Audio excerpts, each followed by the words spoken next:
आज के युवा पढ़ रहे हैं, लिख रहे हैं और अपने अधिकार की बात को समझ रहे हैं। जब बात आती है नौकरी को लेकर तो लोग सुनते हैं कि मैं आईएएस बनूं, आईपीएस बनूं, इंजीनियर बनूं, डॉक्टर बनूं। लेकिन यहाँ पे फंसता है मार्केटवाद का जो सिद्धांत है, उसमें बच्चे उलझ जाते हैं, क्योंकि बाजार में इतना ज्यादा पुस्तक, अलग अलग पुस्तक है कि बच्चे समझ नहीं पाते कि क्या पढ़ें और क्या छोड़ें। तो इस भ्रम जाल से कैसे निकलें और तैयारी कैसे करें और अपने लक्ष्य को प्राप्त कैसे करें, तो आज हम ये तमाम सवालों का जवाब लेंगे। चूंकि सक्सेस व्यक्ति हमारे साथ मौजूद है, आईएएस हैं विनीत नंदनवार जी, आपका स्वागत है हमारे साथ। धन्यवाद जी, सबसे पहली सवाल आपसे यही है कि बच्चे तो सपने बड़े देखते हैं, लेकिन कुछ दिनों के बाद उससे पीछे हट जाते हैं। आपको क्या लगता है, चूंकि आप लगातार देख रहे हैं, एक के बाद एक जो है जिला में जा रहे हैं, युवा कहाँ पीछे हो जाते हैं तैयारी में? देखिए, छत्तीसगढ़ में जो सबसे बड़ी बात है, जो गाइडेंस वाली बात है, बेसिकली जो आईएएस की जो तैयारी है, यूपीएससी है, पीएससी है, तो कहीं ना कहीं गाइडेंस का मैं देखता हूँ। मैं शुरू से ये बात बोलता आ रहा हूँ कि सही समय पर सही दिशा में किया गया सार्थक प्रयास, ये सफलता का मूल मंत्र है। तो अगर यही बात मैं बच्चों से, जो हम लोग यहाँ पर मार्गदर्शन कार्यक्रम भी चलाते हैं, इसमें यही बात बताते हैं कि पढ़ना कैसे है, तैयारी कैसे करना है। देखिए, कोई किताबों के बाद पूरी दुनिया खत्म हो जाती है, किताबों से बाद दुनिया में कुछ बचता ही नहीं है, लेकिन उन किताबों में से कितना पढ़ना है। तो मैं आपको बताना चाहूंगा, जब मैं शुरू में तैयारी किया था तो मेरे पास इतनी किताबें थी, तो मतलब मैं किताबों का कलेक्टर तो बन ही गया था। लेकिन जब सिलेक्शन हुआ तो मेरे पास गिनती की किताबें थी। तो मैंने इस चीज को समझा कि रणनीति बहुत जरूरी है। तो बाद में किताबों का कलेक्टर पहले बन गया, कलेक्टर बाद में बना। तो मैंने बाकी किताबें अलग करके जो इसी कारण समय लग गया, क्योंकि आप किताब में उलझे रहे। हाँ बिल्कुल, ये जो है मुझे जो 3 से 4 साल से समय से ज्यादा लगे, जो इसका रीजन यही है क्योंकि जगदलपुर से होने के नाते स्ट्रैटेजी मुझे नहीं पता थी। और आपको जब स्ट्रैटेजी पता हो जाती है कि पहली बात तो आपको उसमें कोई पीएचडी नहीं करनी है, आपको एग्जाम क्रैक करना है, तो आपको एग्जाम की आवश्यकता क्या है, आपको एग्जाम की आवश्यकता के आधार पे जो है आपको एग्जाम को तैयारी करना पड़ता है। तो जैसे ही मुझे उस चीज को समझ में आई, मेरी किताबों की संख्या भी कम हो गई और मैं आईएएस भी बना और अब यहाँ पर मैं एज ए कलेक्टर पदस्थ भी हूँ। जी, और आप एक समाज के लिए एक रोल मॉडल है युवाओं के लिए।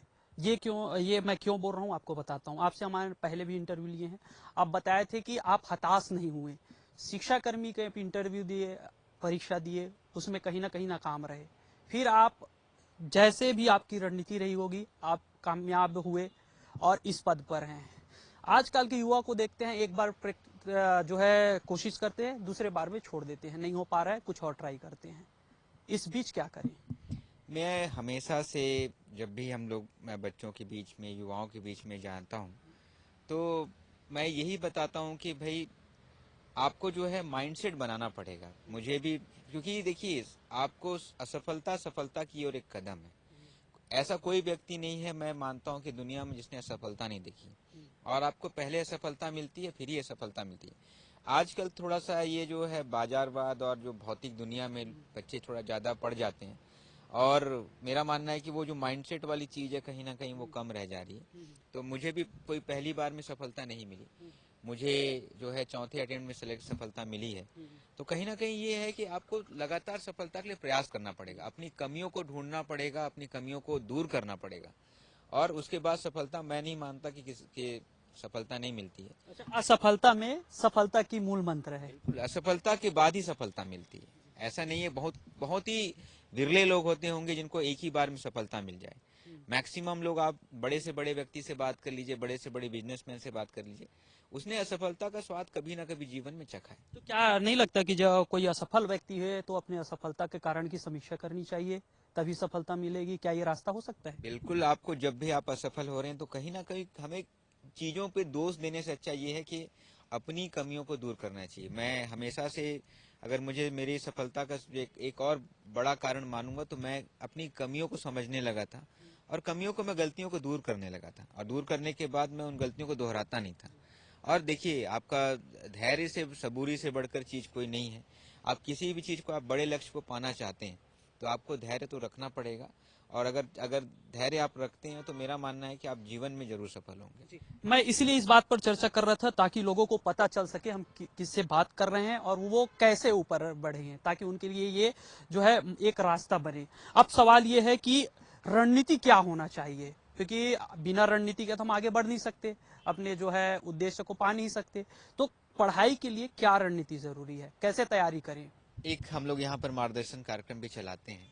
तो पढ़ाई के लिए पहली बात तो आपको उस एग्जाम की रिक्वायरमेंट क्या है, वो एग्जाम आपसे क्या चाहता है, क्या डिमांड करता है, उसको आपको समझना पड़ेगा।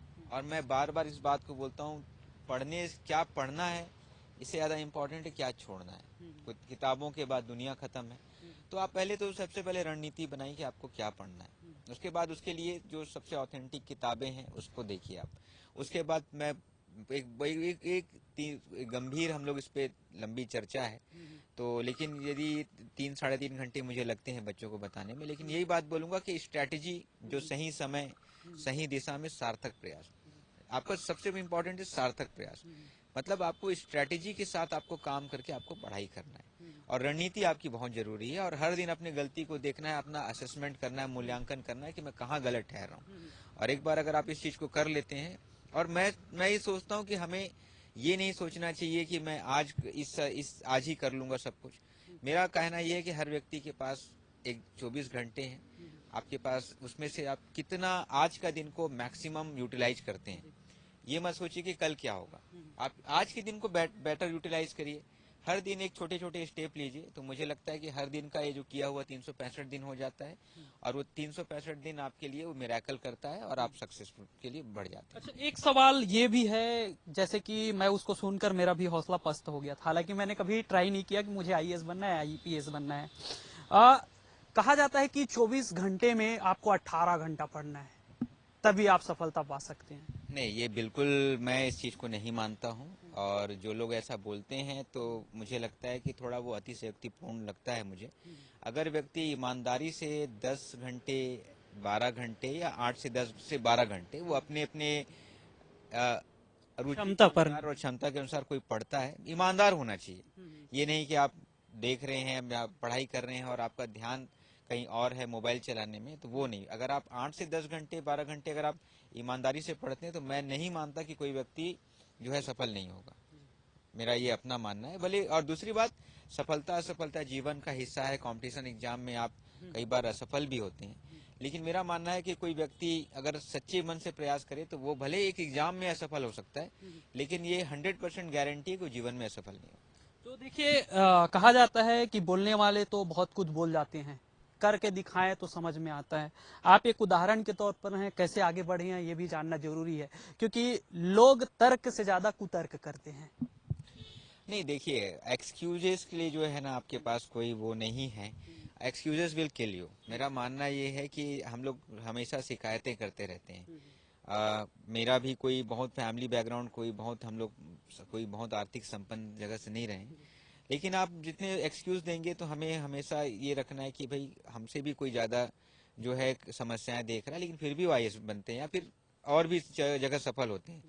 तो मेरा मानना है कि हमें एक्सक्यूजेस देने से अच्छा जो है हमारी डेली जो हम अपनी अच्छा कैसे कर सकते हैं उस पर हमको फोकस करना चाहिए। ये अंतिम सवाल लेंगे। कहा जाता है मुखिया मुख से चाहिए खान 501। तो जैसे मुंह के समान है, हम मुंह में खाते हैं और पूरा शरीर का पोषण होता है। आपको इतना कुछ जानकारी है, आप इस रास्ते पे चले हैं, तो आप जिस जिला में हैं उस जिला के युवाओं के लिए क्या कर रहे हैं? मैं यहाँ पर सबसे जो आपको बताना चाहूंगा कि सबसे ज्यादा हम लोगों ने एक मार्गदर्शन कार्यक्रम चालू किया था, और उस मार्गदर्शन कार्यक्रम में लगभग मैं 2,500 से ज्यादा बच्चों से खुद भी इंटरेक्शन किया हूँ।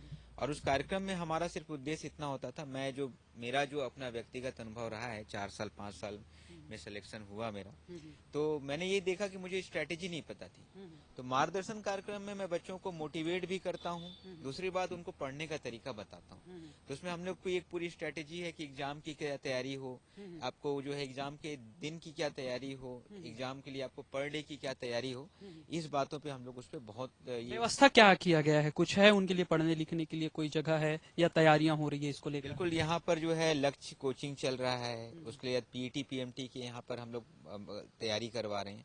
अभी दंतेवाड़ा जिला में नए लाइब्रेरी बन रहा है जहाँ बच्चों को पढ़ाया जा सके। कुआंकोंडा में हम लोगों ने जो है वहाँ पर कॉलेज हम लोग खोल रहे हैं, जो स्वीकृत था लेकिन बिल्डिंग नहीं थी। तो हम लोग जो भी जहाँ पर भी हमें कमियां दिखती है या जहाँ पर भी जो आवश्यकता है वो बिल्कुल हम लोग उसमें प्रयासरत हैं ताकि यहाँ पर और भी ज्यादा वो चीजें बेहतर हो सके। अच्छा, एक सवाल हम छोड़ जा रहे थे, जहां तक युवा अधिकतर वहां पे गलती कर जाते हैं। इंटरव्यू के बाद पढ़ाई करके आपने तो परीक्षा फाइट कर लिया, इंटरव्यू की बात आती है और जो तैयारी का जो रहता है एक डर कि कैसे करेंगे, क्या पूछेंगे, क्या बताएंगे, तो क्या ये नॉलेज का परीक्षण होता है या पर्सनालिटी का, और उस समय कैसा रहना चाहिए सामने वाले व्यक्ति को? नहीं, देखिए, आप जब तैयारी करते हैं तो सबसे बड़ी बात है कि जब आप किसी भी चीज को एक वन साइडेड देखते हैं वो उचित नहीं है। तर्क बुद्धि की ये परीक्षा है। दूसरी बात आपके पूरे व्यक्तित्व की। जब आप इंटरव्यू कोई अलग से तैयारी, मैं मानता हूँ कॉम्पिटिशन एग्जाम में होती नहीं है। जब आप कोई चीजों को देखते हैं तो हर चीज का एक पक्ष होता है और एक विपक्ष होता है। तो मेरा मानना है कि एक जो इंटरव्यू होता है वो आपके व्यक्तित्व का परीक्षण है और ओवरऑल जो आपने तैयारी की है उसका भी परीक्षण कुछ हद तक होता है, लेकिन ओवरऑल ये व्यक्तित्व का परीक्षण है। और मेरा मानना ये है कि आप किस तरह से सोचते हैं और किस तरह से चीजों को देखते हैं, ये उस बारे में डिस्कशन इसमें इंटरव्यू में किया जाता है। और मैं ऐसी कोई चीज नहीं है, यदि आप अपनी एक मेंटालिटी को अगर हम चेंज करें, जैसे कि हमने हमारे सामने कोई एक विषय आ जाता है और विषय को हम एक ही नजरिए से समझें तो वो उचित नहीं है। हो सकता है विषय का कोई दूसरा पहलू भी हो, और जब हम विषयों को जो है दोनों पहलुओं से समझने लगते हैं और उसके बाद एक तार्किक निर्णय पे आते हैं तो तर्क वो जो मुझे लगता है कि इस तरह से अगर कोई तैयारी करता है तो यही एक इंटरव्यू का सार होता है कि आप एक बैलेंस पर्सनालिटी होना चाहिए और आपको चीजों को आपके उसके प्रोज एंड कॉन्स को देखने की और समझने की और एक वाइज डिसीजन लेने की आप में समझ होनी चाहिए। तो देखिए, यहाँ भी बातचीत से बिल्कुल स्पष्ट हो रहा है कि ये www का समय है, यानी 21वीं सदी है। गूगल में इतना मटेरियल है कि यहाँ एक बड़ी चुनौती है। पढ़े क्या, उससे ज्यादा ये जरूरी है कि छोड़े क्या। असफलता में सफलता की मूल मंत्र है। अगर आप बार बार प्रयास कर रहे हैं और असफल हो जा रहे हैं तो अपनी असफलता का आप रणनीति पूर्वक अवलोकन करें, उससे समझे कि आपके पास कहां चूक हो रही है। और बात है पूरी तैयारी की, तो वो रणनीति पर निर्भर करता है कि आप कैसे तैयारी कर रहे हैं। कैमरामैन श्याम के साथ सत्या राजपूत, न्यूज़ 24 रायपुर।